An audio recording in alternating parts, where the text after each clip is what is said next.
Hello guys, आपका स्वागत है आपके अपने YouTube channel English grammar with S के सर में। यदि चैनल पे नए हैं प्लीज़ चैनल को सब्सक्राइब करिएगा, वीडियो को लाइक करिएगा, शेयर करिएगा। तो चलिए स्टार्ट करते हैं। आज हम लोग पढ़ेंगे किसके बारे में? आर्टिकल्स। आर्टिकल्स होते क्या हैं? आर्टिकल्स में हम किसके बारे में पढ़ते हैं? ए के बारे में, एन के बारे में और किसके बारे में? द के बारे में। ए, एन और क्या? द, इन तीनों के बारे में पढ़ते हैं। ए के बारे में, एन के बारे में और किसके बारे में? द के बारे में। आर्टिकल दो तरह के होते हैं, एक होता है डेफिनिट और एक क्या होता है? इनडेफिनिट। एक क्या होता है? इनडेफिनिट। एक निश्चित होता है, एक कैसा होता है? अनिश्चित होता है। एक डेफिनिट होता है, एक कैसा होता है? इनडेफिनिट। डेफिनिट में कौन आते हैं? द और दी, यानी इसी को द भी पढ़ा जाता है, इसी को दी भी पढ़ा जाता है। इसी को द भी पढ़ा जाता है, इसी को दी भी पढ़ा जाता है। अगर कॉन्सोनेंट साउंड आए, कॉन्सोनेंट साउंड और वावेल साउंड अगर आता है तो इसको क्या पढ़ते हैं? दी पढ़ते हैं। कैसा साउंड आता है? कॉन्सोनेंट साउंड आता है तो द, और वावेल साउंड आता है तो दी। और इनडेफिनिट में कौन से होते हैं? इनडेफिनिट में होते हैं ए और कौन सा? एन।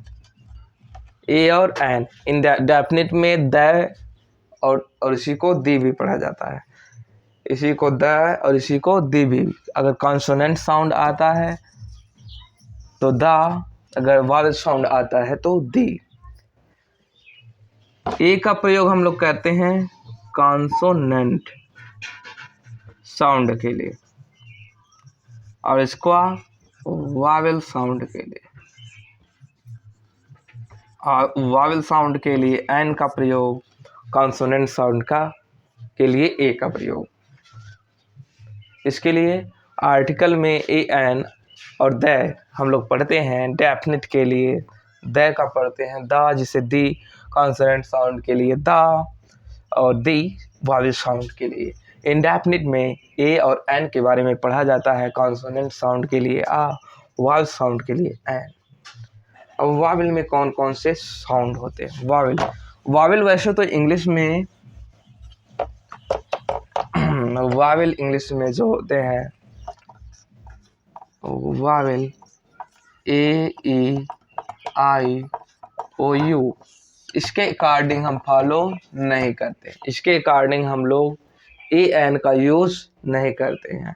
हम लोग यूज किसके? स्वर कौन से? ए, आ और क्या? ई, बड़ी ई, छोटा ओ, बड़ा ओ। उसके बाद क्या? री, नहीं, पहले ए, फिर ए, फिर ओ, फिर अ और क्या? एक जो होते हैं री, अह। इनको तो हम लोग काउंट नहीं करते वैसे स्वर में। स्वर मुख्यतः तो यही होते हैं। मुख्य स्वर जो हिंदी के होते हैं आ, ई, बड़ी, छोटा ऊ, बड़ा ऊ, ए, ओ और री और एंग, यानी जो खुद से बना हो वही तो स्वर होता है, लेकिन इन्हें भी काउंट किया जाता है। अगर ऐसा साउंड आता है इंग्लिश पढ़ते समय, प्रोनाउंसिएशन करते समय अगर ऐसा साउंड आता है तो हम लोग किसका यूज करते हैं? एन का यूज करते हैं। किसका? एन का यूज करते हैं। एन का यूज कब करते हैं? आ, ई, बड़ी ई, छोटा ऊ, यानी प्रोनाउंसिएशन करते समय उच्चारण अगर ऐसा आता है तो एन का यूज किया जाता है। इसको नोट करेंगे।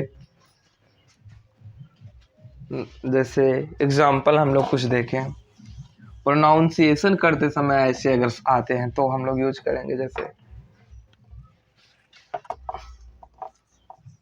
एलिफेंट, पहला एलिफेंट हो गया। European, lady, umbrella, umbrella,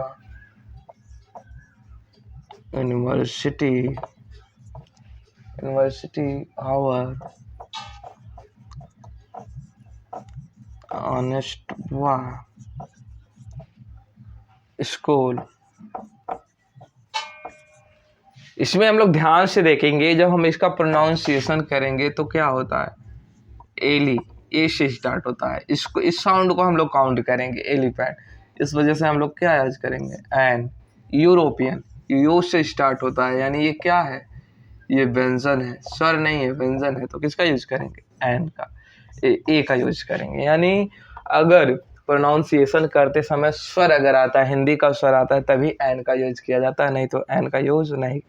umbrella, umbrella ऐसे स्टार्ट होता तो एन। यूनिवर्सिटी, यू से स्टार्ट होता है, तो क्या, यू से ए होगा। आवर, आवर नहीं, आवर पढ़ा जाता है, इससे एन।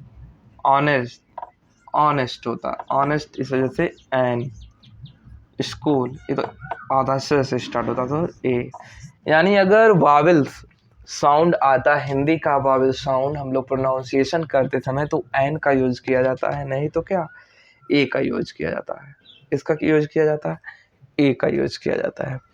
यदि प्रोनाउंसिएशन हिंदी के उच्चारण में स्वर आता है तो हम लोग एन का यूज करते हैं, नहीं तो ए का यूज करते हैं।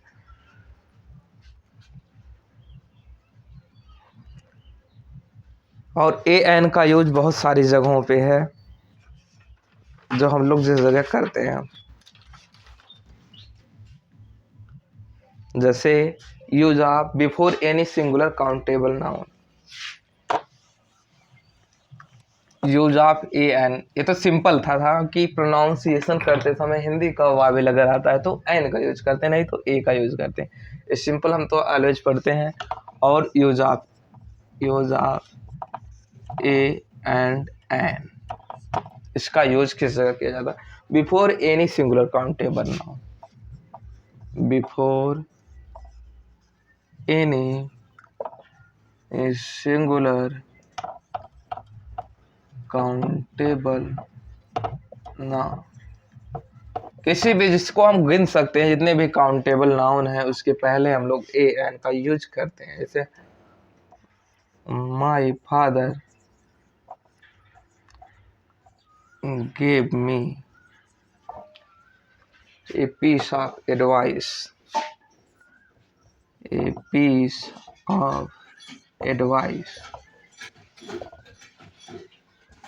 ए पीस, एक पीस यानी एक भाग, इसको हम लोग गिन सकते हैं, इस वजह से हम लोग इसके पहले ए का यूज करते हैं। My father gave me a piece of advice, यानी जिसको हम काउंट कर सके, ए पीस, एक भाग को, एडवाइस को काउंट नहीं कर पाते, इस वजह से हम लोग ए पीस ऑफ यूज करते हैं, ए पीस ऑफ एडवाइस। और दूसरा, बिफोर एनी एडजेक्टिव,